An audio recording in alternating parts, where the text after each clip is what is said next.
আজ 6 এপ্রিল। আজ মহারামনবমী।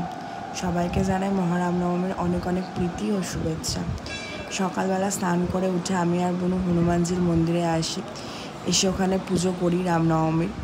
এই প্রথম বছর আমি রামনবমী করলাম। পুজো করে বাইরে বেরিয়ে এসে দেখি র্যালি যাচ্ছে।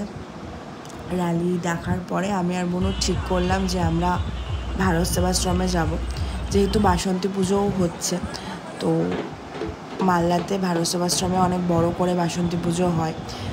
আমি আর বোনু বাসন্তী পুজো দেখতে ভারত সেবাশ্রমে যাই।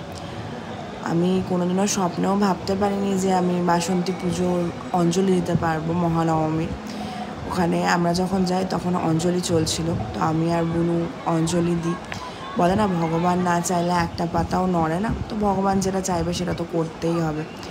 তো তারপরে অঞ্জলি দিয়ে আসার পরে আমি আর বোনু বাড়ি চলে আসি। বাড়িতে এসে লাঞ্চ করি। প্রথমে ভোগ খেয়েছিলাম, ভোগের আর ভিডিওটা করা হয়নি, তারপরে লাঞ্চের ভিডিওটাই করা হয়েছে, তো লাঞ্চের ভিডিওটাই দেখালাম। আজকে তো নিরামিষ, রোববার থাকা সত্ত্বেও লাঞ্চে খেয়েছিলাম ভাত, ডাল, ঘুগনি, ঢ্যাঁড়স পোস্ত, কুমড়োর তরকারি, পেঁপের তরকারি, পনির আর লাস্ট পাতে মিহিদানা।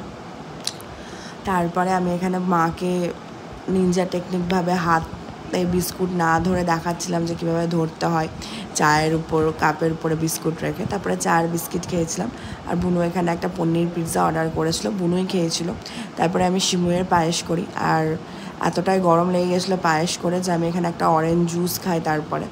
আর রাতে ডিনারে ছিল লুচি, পেঁপের তরকারি আর ঘুগনি। আর এতই গরম পড়েছিল, কোল্ড ড্রিঙ্কস না খেলে তো হয় না, ঠাকুর পাপ দিবে।